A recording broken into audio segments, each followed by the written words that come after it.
Good morning guys. Ah, Bumabalik ako kasi na-miss ko yata 2 days kasi marami akong event. Nagpunta ako sa kamag-anak naming namatay. Nag-i-stay ako ng like 3 to 4 hours gabi-gabi. So yun, wala akong time at umuulan dito, mahina ang signal sa amin. So ito ngayon ang i-feature ko guys. Estonia, Tallinn. Nakikita nyo ba yan?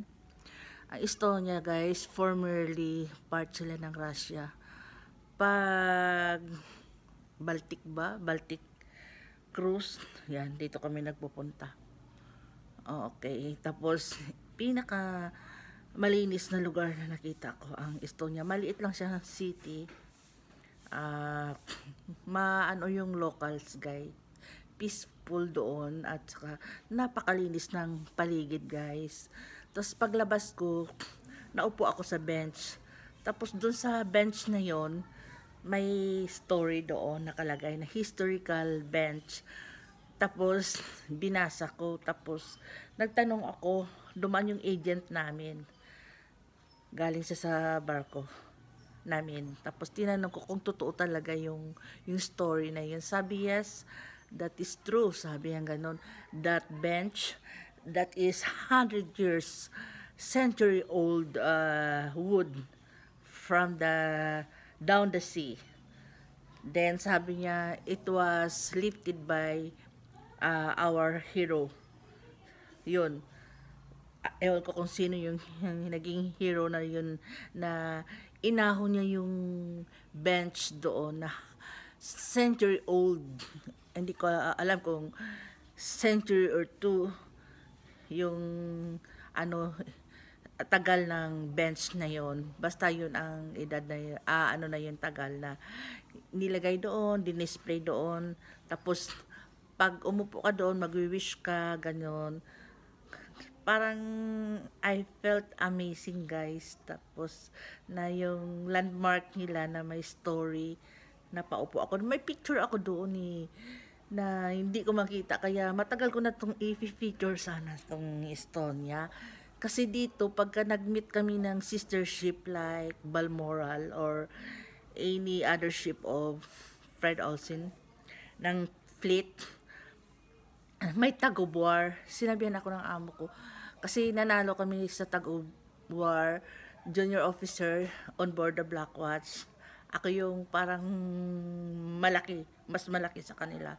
So yon, hila-hila naman yung lubid. Sabi, Marilyn, huwag ka nang sumali dyan, pagod ka na.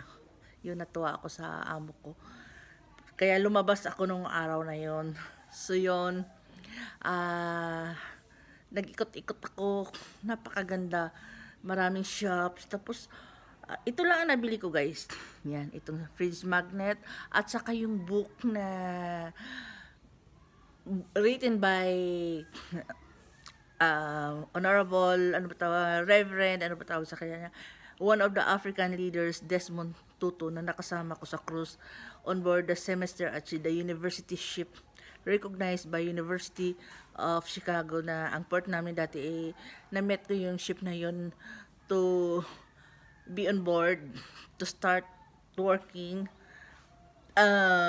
there in Port Everglades sa USA. Natulala ako nung gabi na yun na hindi ko akalain nasa barko uli ako. So yun, dumaan kami ng Chicago guys, na-stranded kami ng 18 hours doon. So yun ang aking story sa Estonia. Tapos kaya binili ko yung book dahil ang author is kilala ko at nakasama ko at saka nakachika-chika ko, na nakatira siya sa Cape Town, na sabi ng waiter nakapunta sila doon kasi nung dumating na kami sa Cape Town, inimbitahan niya lahat ng mga matataas ang posisyon sa dining, sa ano, ganyan. So yon, may mga Pinay daw doon na nagsiserve sa palace. Napakabait ni Honorable Desmond Tutu. So yun, yung book na yun, doon ko nabasa na nagkakasal siya ng same-sex marriage. Doon sa Mauritius, nakita ko siya, ang grupo niya ng priest na ang sutana nila is brown. Umakyat sila lahat. Kaya pagka nakikita ko siya, nagkakaroon kami ng short conversation. Okay. Kaya binili ko yun sa Estonia, pero pinamigay ko yun sa priest namin na nag-serve dito ng 6 years yata or 9 years. Nang nilipat na siya sa ibang bayan ng province namin, sumama ako sa convoy. So yun, binigay ko yun doon, yung book na yun. Yun ang aking tanging souvenir sa Estonia, yung book na yun, at saka ito, at saka mga pictures, kaya lang hindi ko na makita. Yung bench na yun, hindi ko yung makalimutan. Nung nakarating ako ng Santa Monica Heritage Shrine ng Philippines sa Panay, yun, naalala ko yun kasi umupo din ako sa doon, centuries old na kahoy sa time pa ni King Philip.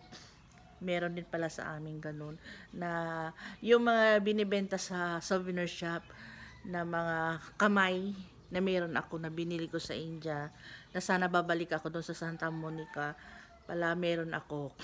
Sabi ko babalikan ko yun, parang good luck ba yun, lucky charm, made of that wood na centuries old sa time pa ni King Philip. Okay guys, ito Estonia is one of the, o kaya the cleanest, mapifeel mo na ano ka doon, hindi ka matatakot pag nag-ikot-ikot ka doon kahit mag-isa ka lang. Malamig, ganyan. So yun, nag-separate sila sa Russia. Like Serbia, Herzegovina na umakyat kami sa bundok na Kotor na siya ngayon, Montenegro. Napakaganda rin doon guys. Part din ng Russia yan dati na naghiwalay din. Gaya din ng Belarus. Pero hindi kami nakarating ng Belarus. Pero may mga kukro ako na taga Belarus guys. Okay, yun lang ang aking sharing about Estonia. Tallinn, Estonia. Good morning. Enjoy my video. I hope you watch me and subscribe me naman. Okay. Thank you.